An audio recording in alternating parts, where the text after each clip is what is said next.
Okay, delighted to say back on the channel today is Patrick O'Flynn. And of course, you can read the latest edition of the O'Flynn Factor by becoming a patron on Patreon or by hitting the join button down below here on YouTube to become a member. And Patrick, this week you're focusing on what we've seen really when it comes to the labour market and post-Brexit, a big rise in wages for British workers.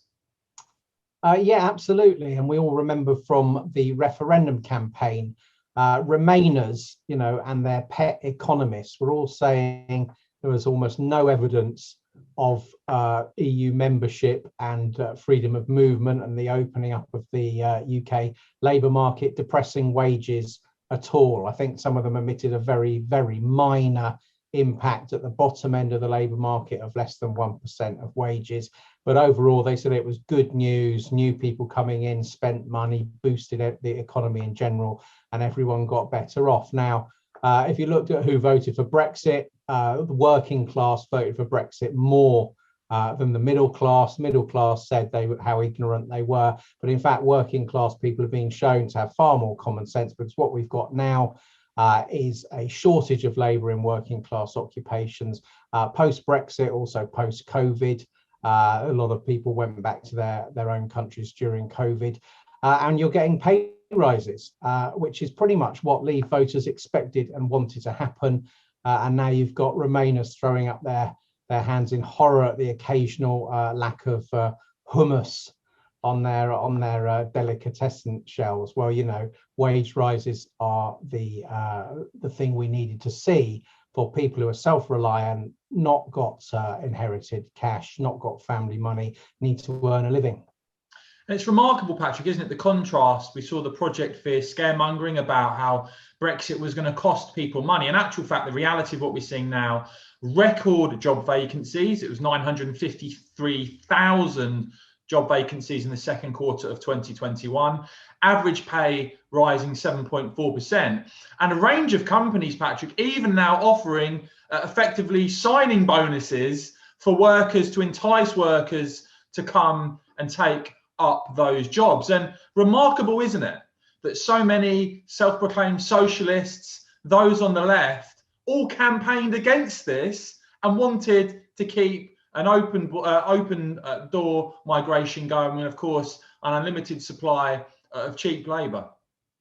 Yes, and we must remember it was Tony Blair who threw open the entire UK labour market to the A8 countries of Eastern Europe back in 2004-05. He didn't even take advantage of the transitional controls that even Brussels allowed countries to have, and which countries such as Germany and France did use. And the same approach was taken again a few years later to Romania and Bulgaria. But interestingly, Labour Deputy Leader Angela Rayner now thinks she's the first person to spot that controlling the supply of labour tends to push up wages, and is berating the Tories by saying that Thatcherite Tories should understand when a commodity is in short supply, its price must go up, and then therefore we need wage rises. Well, I think the rest of us worked that out many years ago.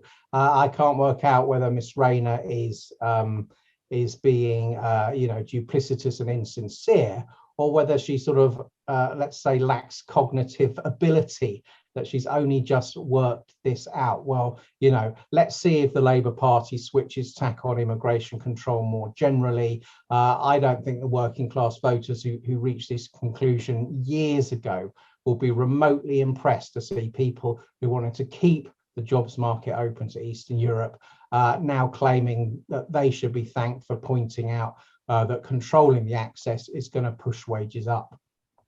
And I must say, I'm very impressed with what the government is saying on this, Patrick. You've got Kwasi Kwarteng effectively telling employers at the moment they need to be investing in British workers rather than relying on labour from abroad.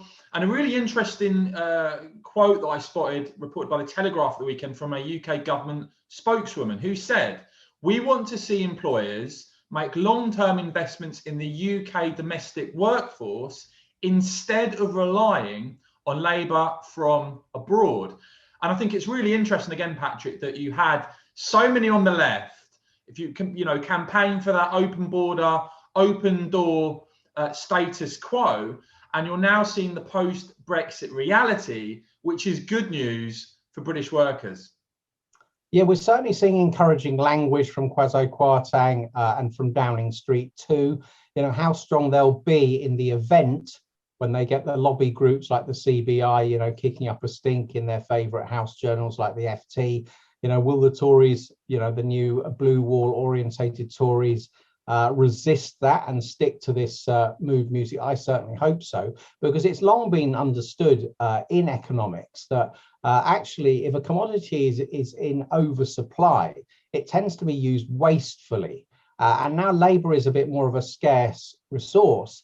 There's every chance that employers will see it's in their interest to invest more in training in order to increase the productivity of the labour that we have in this country, and also to invest in technology, plant and equipment to have the same effect. While there were just a kind of limitless amount of cheap labour available from countries where the wage rates were a third of what they are in Britain, then, you know, employers could just, you know, it's like putting a great big scoop in a flowing torrent of water and lifting some out. There was no need to invest in mechanisation. There was no need to invest in training. And what we saw was increasingly the minimum wage, which labour types like to go on about as their great move to protect working people. The minimum wage for many people became almost the maximum wage, and the average working class occupation drifted lower and lower towards that minimum wage, as if people were having to depend on the state to provide a floor for their earnings, when really they wanted to earn a living themselves,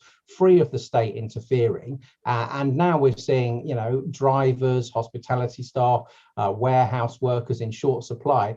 The market is doing what the market does, and pay are going up. And as you say, we're getting almost like Premier League football signing on fees at big supermarkets for the drivers they desperately want. It's great news. And finally, Patrick, I guess in the longer term, the question surrounding all of this, of course, Home Secretary Priti Patel under pressure when it comes to illegal migration and that route that we've seen across from France to Kent on small boats. But in the longer term, I guess the question is going to be, are we going to see from the Conservative government, now in control fully outside of the EU, Brexit having happened, of legal migration numbers, are we going to see a big reduction in net migration? Of course, let's not forget David Cameron pledged tens of thousands. I think it was back in 2010. Instead, we've seen deep into the 200s, even over 300,000 net migration. Do you see in the longer term this being the beginning of a Conservative government potentially reducing net migration in a big way? I think bitter experience under the Conservatives. They talk a good game on the volume of net migration and they don't deliver. And you're already seeing, aren't you? We're probably going to have 25,000 from Afghanistan over the next couple of years.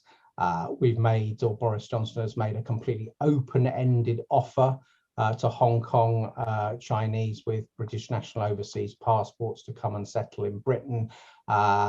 He's quite keen on opening further the flow of people between us and India for higher education, but also for professional occupations too, you know. And he's not willing to back Priti Patel, it seems to me, in setting up offshore processing for the illegal landers to try and reduce that traffic. So I think all that adds up to you know, big questions about whether the Conservatives under Boris Johnson at least are ever going to deliver, or will, you know, they always be talking a good game and yet the numbers are still in the net 200 or even 300,000. I think from where I'm sitting, it looks more likely it will be that, you know, another few years of rhetoric and not delivery, I'm afraid.